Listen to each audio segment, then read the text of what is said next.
This is a Fox News alert. Good evening. I'm Brett Baer. We will see the special counsel's report in a matter of weeks, if not days. That's the word from Attorney General William Barr in a letter sent to congressional leaders late this afternoon.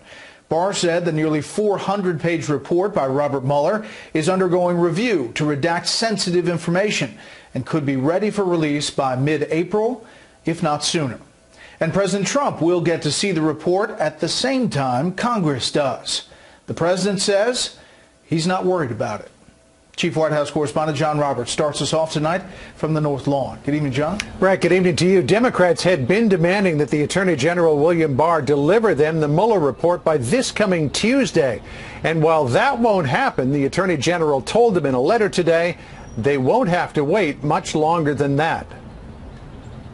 In a letter to Senator Lindsey Graham and Congressman Gerald Nadler this afternoon, Attorney General William Barr said he hopes to be able to release the Mueller report by mid-April, if not sooner. At Mar-a-Lago, President Trump said he is putting his full faith and trust in Barr to release everything he is able. Well, I have great confidence in the Attorney General, and if that's what he'd like to do, I have nothing to hide. This was a hoax. This was a witch hunt. In a surprise move, Barr said he has been given full autonomy by the president, writing, although the president would have the right to assert privilege over certain parts of the report, he has stated publicly that he intends to defer to me, and accordingly, there are no plans to submit the report to the White House for a privileged review. Barr did warn that there would likely be redactions in whatever is sent to Congress, that he has to abide by rules on what can and cannot be released. Democrats have complained that a political appointee is in charge of scrubbing the report. Remember, this Attorney General made clear that he was hostile to the special counsel and opposed to Mueller's inquiry into obstruction of justice. Today, Barr revealed that he is working hand in glove with Robert Mueller. Barr also complained that the letter he sent to Congress on Sunday was being mischaracterized as a summary of the special counsel's investigation and report. Barr writing his letter was, quote, a summary of its principal conclusions, that is, its bottom line.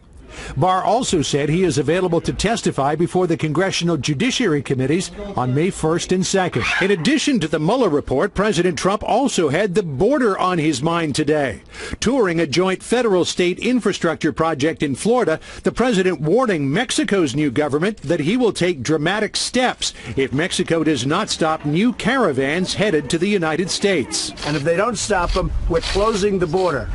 They'll close it, and we'll keep it closed for a long time. I'm not playing games. The president has threatened to close the border before. On November 19th, DHS did close the border crossing at San Ysidro, California for 3 hours after members of a caravan appeared poised to storm the crossing.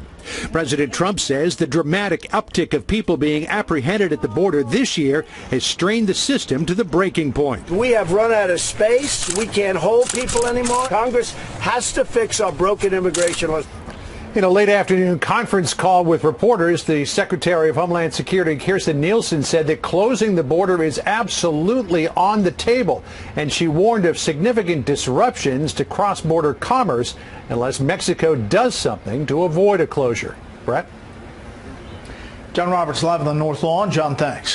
Out of this breaking letter just sent by the Attorney General William Barr to leaders in both parties up on Capitol Hill include that he's planning to release some version of the Mueller report by mid-April or sooner, the Attorney General says. He adds that this report is roughly 400 pages. That sounds a little longer than the 300 pages or so we heard about. And then an important point where he says that although the president, quote, would have the right to assert executive privilege over certain parts of the report, he has stated publicly he intends to defer to me, and accordingly, there are no plans to submit the report to the White House for a privilege review. So that's important, since Democrats have been suggesting that the White House may have time to scrub this, that maybe they were going to try to cover up some details. Let's bring in our chief White House correspondent, John Roberts. React to that privilege question, John, if you will, and what else is standing out in this letter for you? It's a very important point, and it's actually somewhat surprising, because I was told all along as we were getting close to the release of the Barr summary of the Mueller report findings that in order to get the Mueller report out in any kind of form, it would likely have to involve some sort of review between Attorney General Barr and Deputy Attorney General Rosenstein and Pat Cipollone, the White House counsel, and Emmett Flood, who is the in-house counsel here at the White House, on the Mueller investigation, because you have an awful lot of materials in there that would be subject to executive privilege, not the least of which is the transcript of some 30 hours of conversations between Robert Mueller's investigators and Don McGahn, who is the former White House counsel. And then, because there was all this transparency from the White House, which was the suggestion of John Dowd and Ty Cobb, you have thousands, tens of thousands really, of documents that are in-house White House communications, interagency communications, interpersonal communications, most of which would be subject to executive privilege. And you would think that the White House would want to check to make sure that whoever was reviewing this would be very prudent about what is and is not released. But it would appear, according to the Attorney General, that the President has turned all of the reins of that over to the Attorney General to make the decision, and the White House counsel's office will not be involved here at all, which is really putting a tremendous amount of faith in an individual that the President doesn't really know all that well. I mean, he knows of Bill Barr's reputation. He thinks he's a stellar individual, but it's not the White House counsel. And so I think the President here is, I don't want to say he's taking a risk or he's making a gamble, but he is putting an awful lot of faith in the Department of Justice to thoroughly scrub this thing to make sure that no items that are subject to executive privilege that the White House would not want out there don't get out there. Yeah, John, important point you make, because about a week ago, as you know, there were reports circulating that the President in private was asking people, phoning them, what do you know about Barr? What do you know about this guy? That maybe he was a little nervous that he didn't know what the letter was going to say that was summarizing the Mueller report. That has now come out, obviously, and the President, we know from his public comments, is pretty positive, pretty high on both the Attorney General and the letter suggesting that he was cleared at least on collusion. And there's a debate, as you know, coming on what exactly the full Mueller report says about the allegations of obstruction. So jump in on that point. And because this has just come out, I haven't had a chance to check with Rudy Giuliani and Jay Sekulow, who are the President's outside counsel. I know that they would love to see this report before it's made public or sent to Congress. They know that they're likely not going to see it, and now Barr has said that the White House is not going to be consulted at all about this. But I suspect that Rudy Giuliani may have concerns about the fact that the White House counsel's office is not going to look at this. I mean, particularly when you consider Rod Rosenstein's involvement in signing those FISA warrants way back when this investigation was getting going. Now, having Rosenstein still there through this process is political insulation for the President. But again, the President is putting an awful lot of faith and trust in Bill Barr. But I would assume that because of his stellar reputation, Barr is going to go through this thing with a fine-tooth comb and make sure that nothing is released publicly that shouldn't be out there. And, you know, you're talking about intimate conversations between the President and his top aides. That's stuff that you want to not get out into the public domain. Absolutely. Excellent reporting from our chief White House correspondent, John Roberts. Stand by, John. We're going to get back to you in a moment. I want to bring in Chris Wallace, Fox News Sunday host. We were talking a moment ago. We had an inkling this might be coming out any moment now. So I appreciate you tap dancing with me a little bit. This is a two-page letter, so it's pretty brief. And what stands out for you, Chris? Well, it strikes me as an eminently reasonable offer, or not really an offer, a declaration by the Attorney General. The fact is that the report was only given to at 5 o'clock a week ago, so 7 days ago, to Bill Barr. He then summarized it on Sunday. The idea that he was going to be able to make the whole report public, having dealt with all the issues, as you've pointed out, about grand jury testimony, intelligence information, you know, that he'd be able to do that by this Tuesday in about 9 days seemed like a reach. As I say, I think it seems like a pretty reasonable position for the Attorney General to take, and particularly as you and John have been talking about the fact that the White House is not going to get a look at the report before Congress does or the public does.